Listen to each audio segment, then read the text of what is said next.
Hi class, our lesson for today is exponential function, which is cover of your week 5 lesson 2 and 3.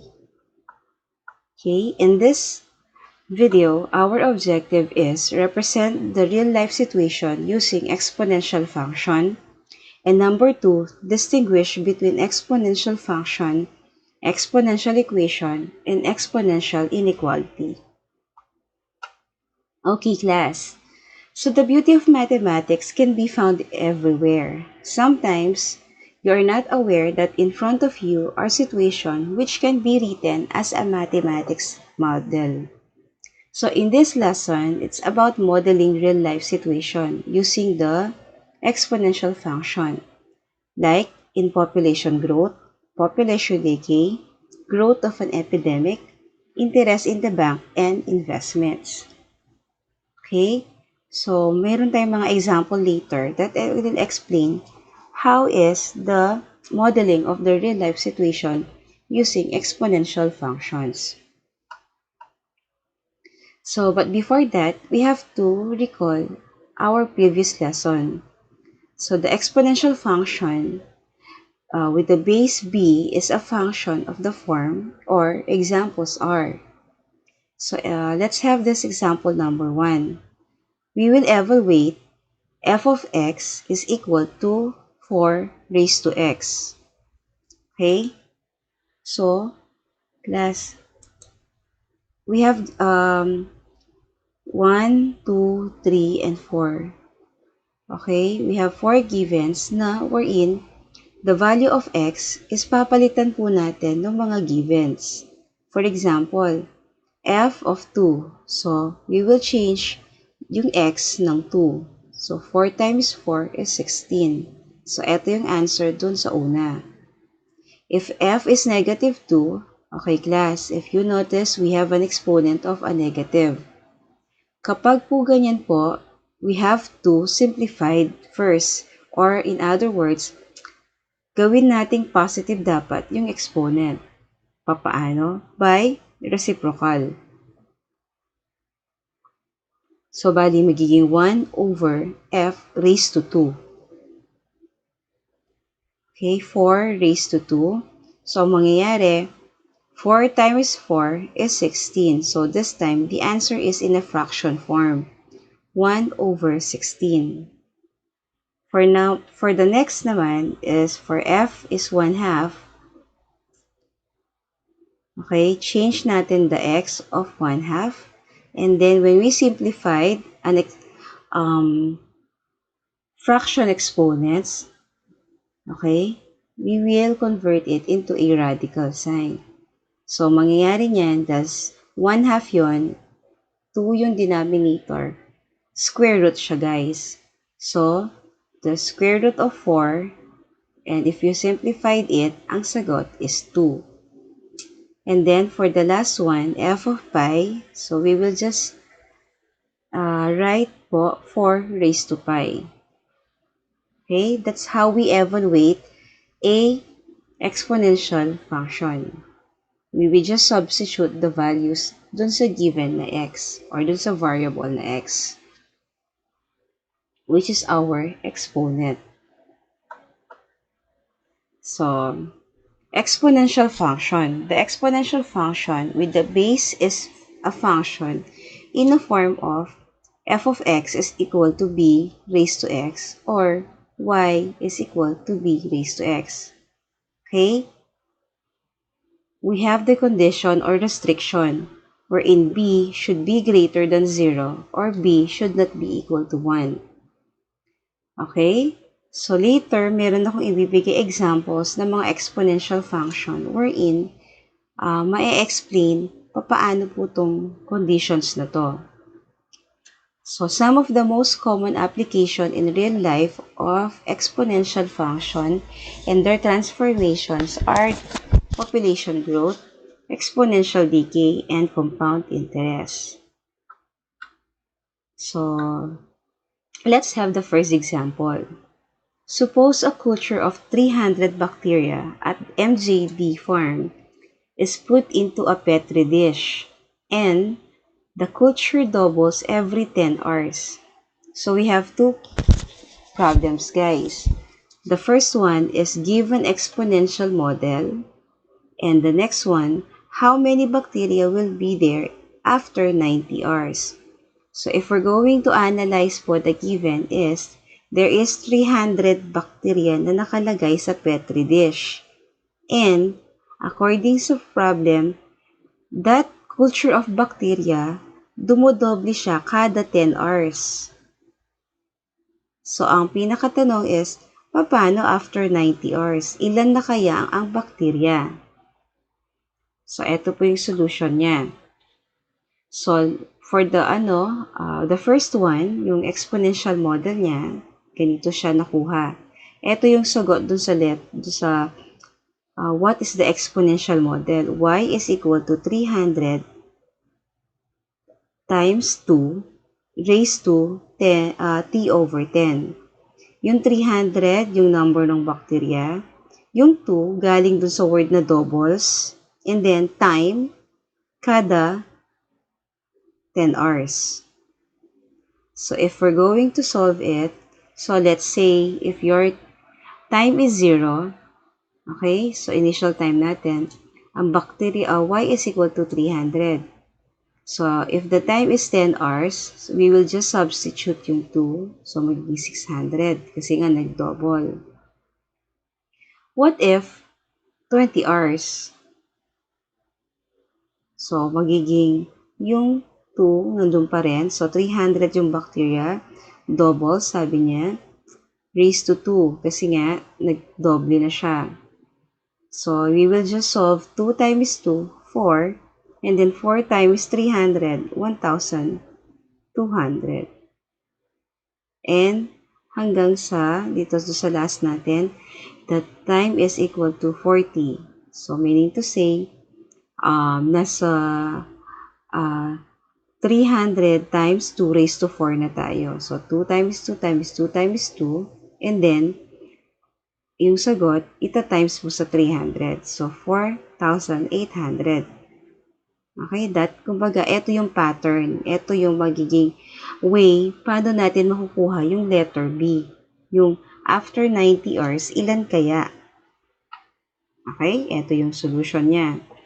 So, the time is 90. So, therefore, we will just change yung letter T dito ng 90.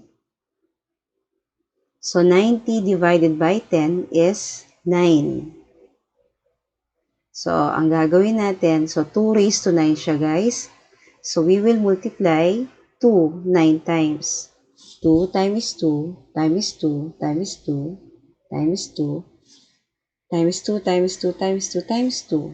Okay? So, kung anong sagot natin, ita-times mo sa 300. So, ang sagot is y is equal to 153,600. So, in other words, class, there will be 153,600 bacteria after 90 hours.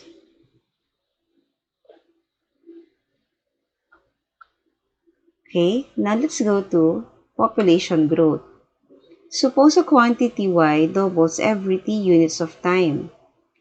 If its initial amount, then the quantity after t units is given by. So we also have the exponential decay, wherein it's the half-life. So from the word half-life, so 1/2. So the half-life of a radioactive substance is the time it takes for a half of a substance to decay. So the exponential decay formula is, ito po yung formula ang ipa-follow o dapat natin tandaan. If pinag-uusapan is half-life, y is equal to y sub 0 times 1/2 raised to t over t. Okay? Ulitin ko. If the given problem is about half-life, decay, formula, ito ang gagamitin natin. Now, let's proceed to compound interest. So, Mariel deposit 10,000 in BPI that pays 3% compound interest annually. So, define an exponential model for this situation. And how much money will she have after 11 years without withdrawal?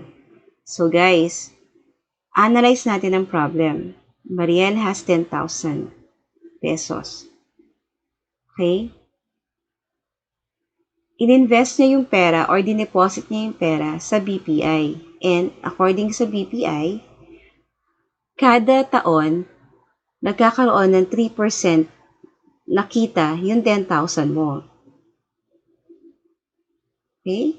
So, ang problema ni Mariel is, how much money will she have after 11 years without withdrawal? Magkano kaya yung magiging pera niya after 11 years? Kung kada year, meron 3% na dagdag. Okay, so the compound interest means that the interest earned at the end of the period is added to the principal, and this new amount will earn interest in the nesting period. So, ito para mas maintindihan natin. So, let's say, okay, where T is 0, so the initial na pera is 10,000 pesos. So, if the time is T is equal to 1, ibig sabihin, 1 year na. So, yung 10,000 mo, ito po, ita-times mo sa 0.03. Yung 3%, guys, you have to convert it into decimal. So, kapag kinonvert mo yung 3%, divide nyo ng 100 yung 3, and you will get 0.03. So, i-multiply natin po ito. Kung anong makukuha mong sagot, guys, i-add mo sa 10,000. So, 10,000 times 0.03, the answer is 300. Pag in-add mo sa 10,000, the answer is 10,300. Okay? Gawin mo na naman for the another year. Guys, ang pera niya is 10,300 na, di ba? So, dyan tayo mag-a-add. Dito rin natin gagawin yung 0.03. I-multiply natin. Hindi na po sa 10,000 kasi nadagdagan na yung pera niya eh. Di ba? So, 10,300 times 0.03.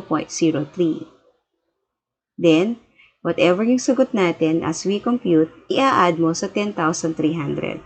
So, in the year 2 or pangalawang taon ng pera niya sa bangko, meron na siyang 10,609 pesos.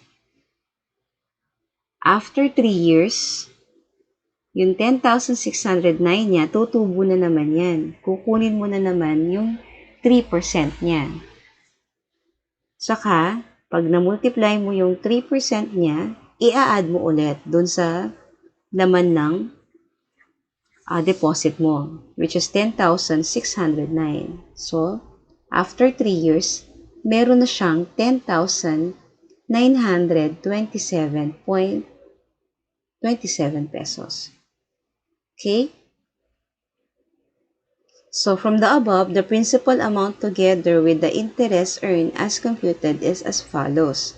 So, same lang po yan, guys. Okay? Parehas lang na explanation. So, meaning to say, ganyan yung pattern.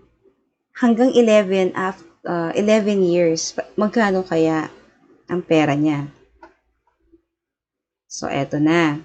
So, the exponential model in this situation is, okay, A is equal to 10,000 times 1.03 raised to T.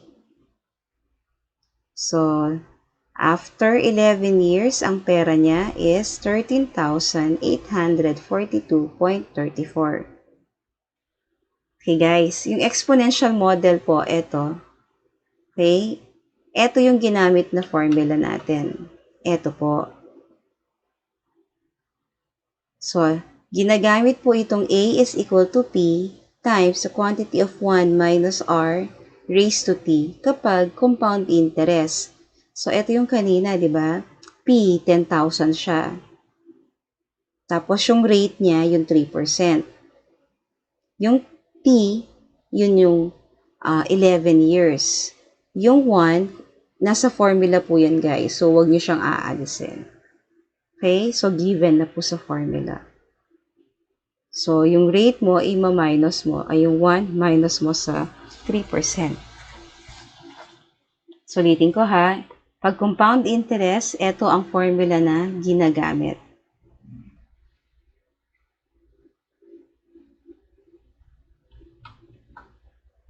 Ito pa, another example. So, again, ito yung formula. So, determine the amount of money that will be accumulated if our principal is 10,000. So, this time, 5% naman kada year. Tapos, compounded yearly for 10 years. So, same question din. After 10 years kaya, magkano na yung pera? Magkano na yung kinita ng 10,000 na merong interest na 5% per year? So, the principal or the P is 10,000.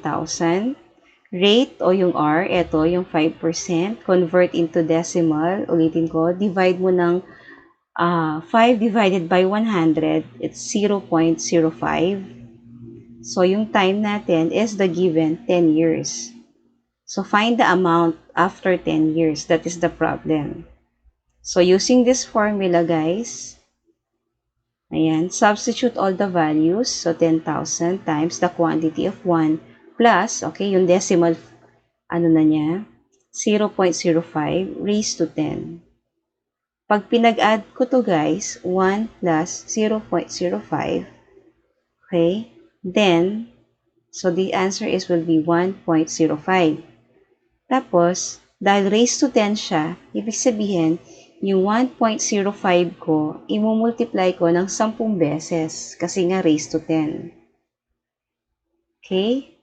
So, ibig sabihin, kunyari, 1.05 times 1.05 times 1.05, ganun siya, guys.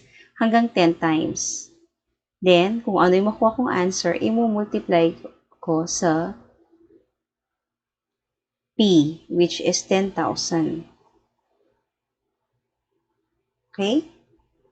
So, eto na yung sagot. There will be 16,288.95 after 10 years. So, guys, ganito sinosolve kapag compound interest po ang pinag-uusapan. Okay? Tandaan lang po natin yung mga formulang given. And then, we will just substitute the givens dun sa formula kapag po magsosolve na tayo. So, the next is the exponential, natural exponential function. So, an exponential function may have various bases. A frequently used base is irrational number, e.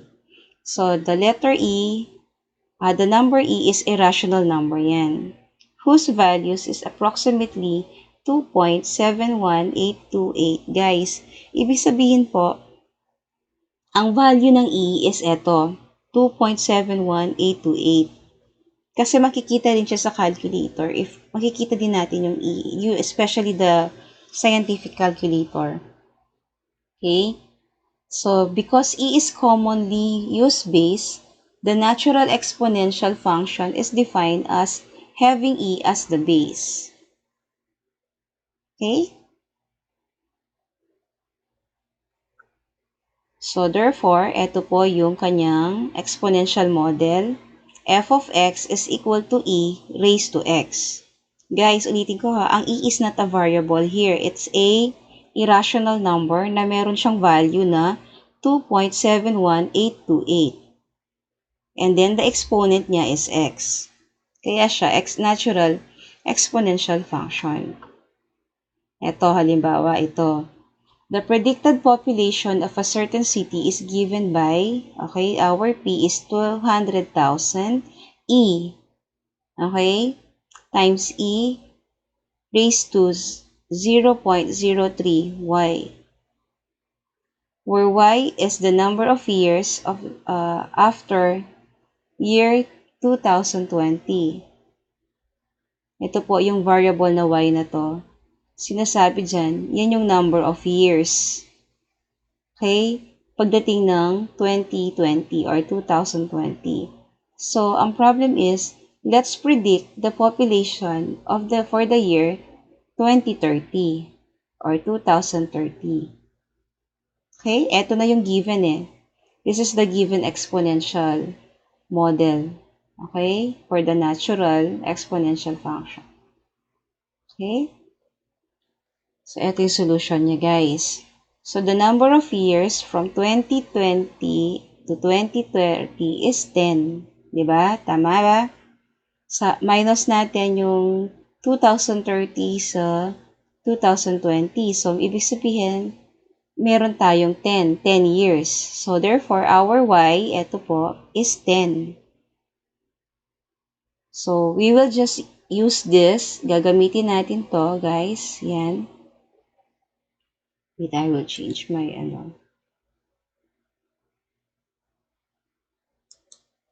Okay, ito po. Ito, guys.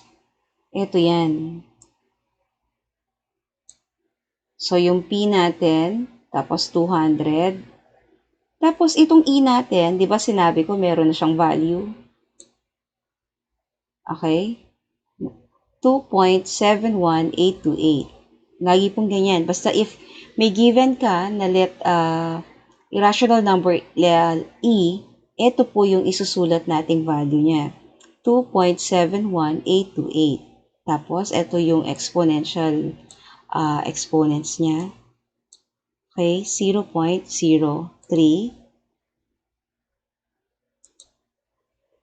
Okay? And then, minus natin kanina, di ba? Yung after the 2020 to 2030, meron pang 10 years na parating. So, ayan siya. Yung y natin is 10. So, multiply muna natin to guys. Okay? After natin na multiply po yan, okay?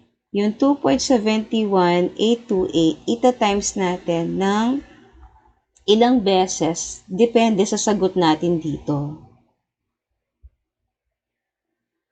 Okay? So, ulitin ko. Ang first step na gagawin, how to solve this, multiply nyo muna itong nasa taas. Itong exponents natin. And then, kung ano yung makukuha nating sagot, yun yung ipumultiply natin yung 2.71828 dun sa ilang beses na sagot. And then, after that, the product po, mumultiply naman natin sa 200,000. Okay? You can use your calculator, guys, as you watch this video para masundan nyo paano nakuha yung 269,971.70. So, therefore, the predicted population for the year 2030 is 269,971. Okay? So, guys, pwede tayong gumamit ng scientific calculator para po mas madali tayo makapag-solve. Okay? So, here po, the exponential function is f of x is equal to e raised to x. Ito po yun. Yan yung model, ito yung formula. Okay? So, we have another problem. So, a culture of 300 bacteria in a petri dish doubles every hour. So, we have here a table. May sagot na yung table natin. Wherein yung t or yung time is merong 0, merong 1, meron 2, meron 3, and then meron 4. Ibig sabihin, ito yung time natin. And then the number of bacteria, meron na rin siyang answer. 300, 600, 1,200, 2,400, and 4,800. Later po, papakita ko kung paano nakuha itong mga sagot na to. Okay? So, B, write the exponential model for the number of bacteria. That's our problem also. And letter C, how many bacteria will be there after 6 hours? Yun yung ano natin. Kasi tingnan nyo guys, 300 bacteria in a petri dish. Dumodoble siya kada oras. Papaano kung after 6 hours, ilan na kaya? So that is our problem. Na isosolve natin siya. Okay? So letter B muna tayo. The exponential model is y is equal to 300 doubles raised to time. Okay? Recall nyo yung kanina, yung ating exponential model. So, 300, tapos doubles, ito yung t, tapos every hour, which is the time, kaya ayun siya ang exponent natin. So, ito yung gagamitin natin po kapag sinolve natin yung problem. So, 300, the number of bacteria. 2 means the double, yung doubles every hour. And then, 6, okay? Yung 6 naman, guys, yun yung 6 hours, after the 6 hours. So, multiply natin yung 2 ng 6 times. 2 times 2 times 2 times 2 times 2 times 2. So, yung product natin doon, as we multiply, ta-times mo naman sa 300. So, the final answer is 19,200. So, in other words, guys, there will be 9,200 bacteria after 6 hours. Okay. So, yung next naman is, paano ba nakuha to? Kung nasa table natin. Ito lang po. We just substitute yung t is equal to 0. Ito, ginamit natin yung exponential model natin. So, if our t is 0, palitan nyo lang yung t ng 0. Okay, ito, palitan mo lang ng 0. So, 2 raised to 0, any number, raised to 0 is 1. So, 1 times 300 is 300. So, the first, number of bacteria, initial time is 300. After 1 hour, okay, dumoble siya, di ba? So, 600 yung sagot. After 3 hours, ito, so, after 3 hours, so 2 times 2 times 2 is 8. 8 times 300, meron ng 2,400 na bacteria. After 4 hours, okay, 2 times 2 times 2 times 2, it's 16. Okay, 16 times mo sa 300, meron ng 4,800 na bacteria. So, kung itutuloy-tuloy mo yung pagsosolve nito hanggang dun sa 6 hours, makukuha mo tong sagot na 19,200. So, that's how we complete the table. Ganun siya kinukumpleto. If meron kang given na table, guys, ito yung tamang solutions niya. Okay? So, now, we will distinguish what is an exponential equation, exponential function, and exponential inequality. Ano ba yung pagkakaiba-iba nila? So, an exponential equation, an equation involving exponential expression. So, later, magbibigay ako ng example niya. So, exponential expression, okay? Exponential function, na-discuss ko din kanina to, wherein f of x is b raised to x, or pwede siyang y is equal to b raised to x, wherein the condition is b should greater than 0, or the base should be greater than 0, but b should not be equal to 1. And then, exponential inequality, so the inequality involving exponential expression.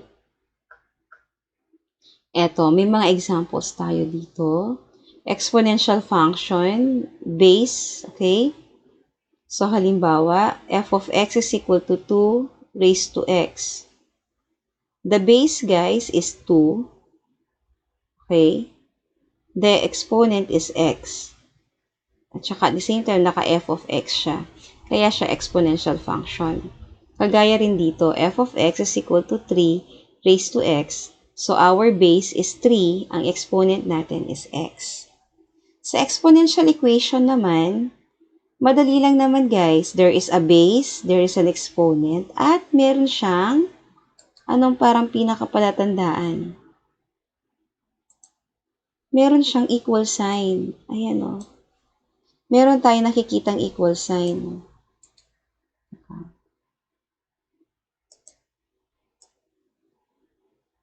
Meron tayong nakikitang mga equal sign. Yan. So, yan ang palatandaan na exponential equation kapag nakakita ka ng equation or equal sign. At the same time, syempre, meron given na exponent, meron ka ring base na 3. Exponential inequality, eto lang guys ang tatandaan. Dapat may mga symbols po. Ayan, makikita natin yan. Tapos, meron kang given na exponential expression. Bawa, 3 raised to x. Or ito, 3 raised to x plus 1. So, this one is an exponential expression na yan. Ito. Okay? Ito yung sinasabi ko kanina. So, exponential equation, okay? Halimbawa yan.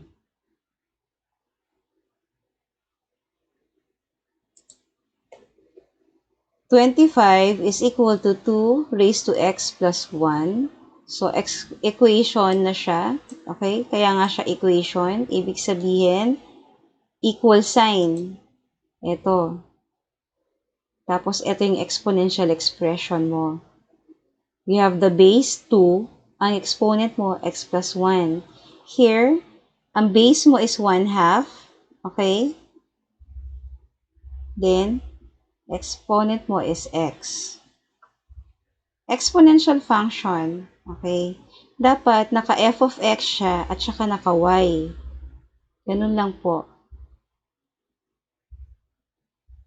So, meron siyang exponential expression.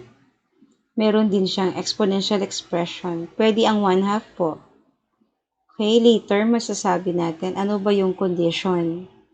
Paano natin sasabihin na hindi siya exponential function, hindi siya exponential equation, hindi rin siya exponential inequalities. So, ito, inequalities siya kasi nga we're using the symbol less than equal to or greater than. So, eto guys, hindi sa lahat ng oras, there will be a given na hindi siya pwedeng sabing equation siya, exponential equation siya, or hindi siya exponential function. Exponential inequalities, ito yung explanation niya. If the base is a variable and equal to 1, tingnan nyo to, f of x is equal to x raised to 2. Hindi siya exponential function kahit naka f of x yan. The reason is, ang base mo is variable. So, hindi pwede guys na ang iyong base is variable. Or letter, in other words. Dapat it's a number. Okay? F of x is equal to 1 raised to 2. Hindi rin po pwede. Kasi, dun pa lang sa condition is dapat your base should be greater than 0 but not equal to 1. So, pwedeng mag 1/2 yan, mag 1/4 yan. Okay? Pwedeng maging 3, maging 2, basta wag lang siya 1. F of x is equal to x raised to x. Same reason. Ang base mo is a letter or a variable. So, hindi siya pwede. F of x is equal to negative 4 raised to 2. Hindi rin pwede. Ang reason is, meron kang negative base. There should be no negative base. Kasi guys, pag sinolve mo yan, pag isinolve mo to kasi guys, gagawin mo tong reciprocal niya, magiging 1 over, lalagyan mo to ng 1/2. Or let's say, magiging siyang negative 4 raised to 1/2.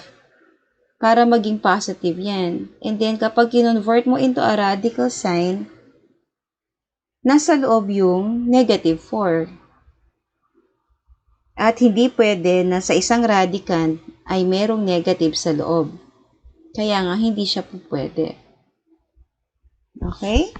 So, this is how you distinguish the three exponential equation, exponential function, exponential inequalities.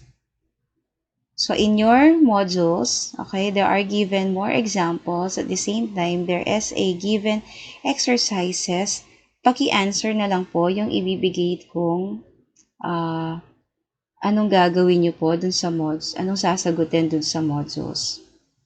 Okay? So, thank you guys. I hope you learned from this lesson, and this is your teacher Jo. God bless.